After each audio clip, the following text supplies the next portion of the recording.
A ver, Simón Bolívar, todos lo conocimos, ¿no? El Libertador. Su nombre está literalmente grabado en la identidad de todo un continente.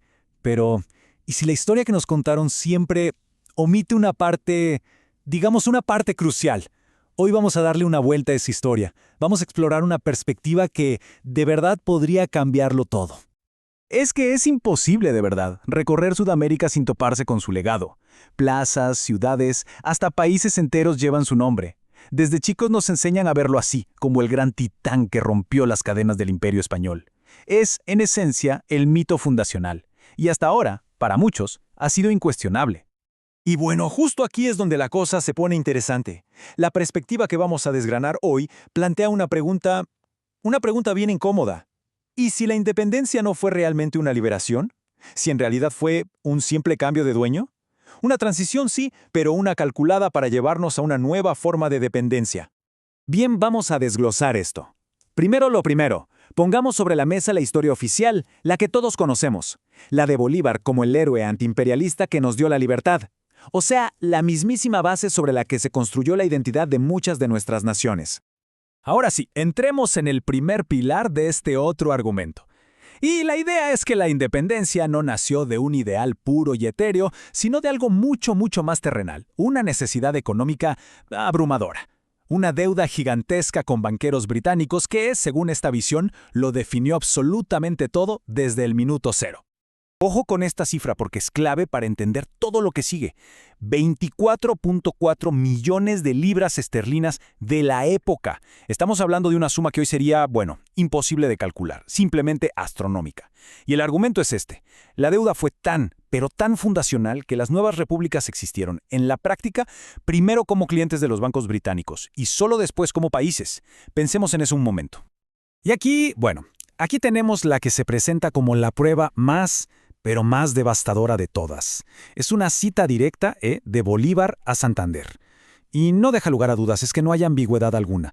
Habla de vender las minas, las tierras, las propiedades del Estado a Inglaterra para poder pagar la deuda. Esto no se plantea como una medida desesperada, un acto aislado, ¿no? Se presenta como una estrategia continental. A ver, avancemos, porque esto es solo una pieza de un rompecabezas mucho más grande. El argumento central aquí es que la libertad política de las nuevas naciones no era un problema para los intereses británicos. Todo lo contrario, era de hecho una condición necesaria para poder ejercer su dominio económico. Para entender esta lógica, hay que familiarizarse con un concepto clave, el imperio informal. La idea es en realidad bastante simple. ¿Para qué necesitas ejércitos de ocupación si controlas las finanzas y el comercio? O sea, ¿puedes permitir que un país tenga su bandera, su himno, su presidente? La independencia política formal sí, pero todo eso siempre y cuando la subordinación económica esté totalmente garantizada.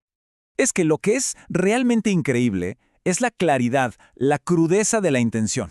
Esta cita es del mismísimo secretario de Relaciones Exteriores británico, diciéndolo sin pelos en la lengua. La meta era, ni más ni menos, transformar la libertad de Hispanoamérica en una pertenencia económica a Inglaterra. ¿Y la herramienta para lograrlo cuál era? Pues tratados comerciales completamente desiguales. Y acá, fíjense, el argumento se vuelve mucho más personal. Se plantea que Bolívar no fue una víctima de las circunstancias, no, sino un participante convencido de todo esto. Esta cita es del propio Bolívar, escribiéndole a las autoridades británicas. A ver, no suena precisamente como un rebelde anticolonial, ¿cierto? Suena más bien como una súplica, una petición de protección al nuevo poder dominante. Pero claro, es evidente que este nuevo orden económico no se impuso de forma pacífica. Y aquí es donde la historia se adentra en su capítulo más oscuro. Se argumenta que se usó una violencia brutal, una violencia ejemplar, para aplastar a cualquiera que se opusiera al proyecto bolivariano. Los hechos son, de verdad, escalofriantes. Plena Navidad de 1822, una masacre. Y el punto clave que se destaca aquí es que esto no fue un simple exceso de la guerra, como a veces pasa. No, se presenta como una acción completamente deliberada para someter a una población que simple y sencillamente se negaba a aceptar este nuevo modelo. Entonces, la pregunta clave es, ¿por qué? ¿Por qué se resistían tanto los pastusos? Bueno, el argumento es que no se trataba de una lealtad abstracta a un rey lejano en España. No. Era una lucha mucho más concreta, mucho más visceral. Defendían sus tierras comunales.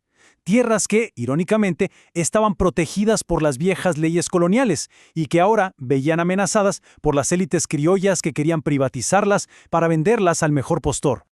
Y esta cita, que viene del mismo documento donde hablaba de vender las minas, para que veamos la conexión, se presenta como la prueba de una intención, digámoslo así, casi genocida.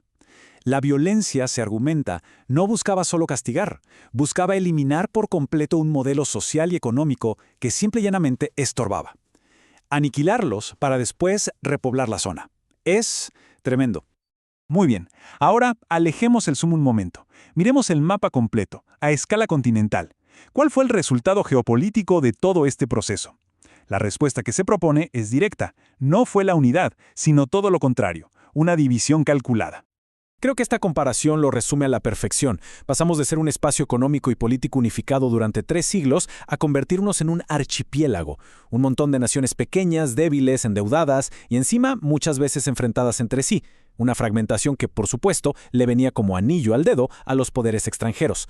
Entonces, ¿cómo funcionaba este nuevo tipo de dominio? El mecanismo que se describe es bastante claro. La fragmentación hacía que cada pequeña república fuera increíblemente fácil de presionar. Y en medio de todo esto, redes transnacionales como las logias masónicas, se sugieren, actuaban como el aceite social, como el pegamento que conectaba a las élites locales con el capital británico, garantizando así la penetración económica en cada nuevo país. Y bueno, con todo esto sobre la mesa, llegamos a la conclusión de esta perspectiva. La tesis central, presentada de una forma muy contundente, es que el resultado final de las guerras de independencia no fue, pero ni de lejos, el que siempre nos contaron en la escuela. El punto final es este, y es demoledor. Bolívar no es presentado aquí como el libertador, sino como el gran arquitecto de una nueva subordinación. Un proceso que simplemente cambió el dominio político directo de España por una dependencia económica mucho más profunda, mucho más duradera de Gran Bretaña. Un modelo que, se argumenta, sentó las bases para los siguientes 200 años de historia de la región. Y todo este recorrido nos deja con una pregunta que queda flotando en el aire y que resuena, y mucho, hasta el día de hoy. Si el mito fundacional sobre el que construimos nuestras naciones es, como se argumenta aquí, fundamentalmente falso, entonces, ¿qué otras historias que nos contamos necesitamos reexaminar? ¿Qué más tenemos que cuestionar para quizás, solo quizás, empezar a construir ahora esa independencia que tal vez nunca tuvimos?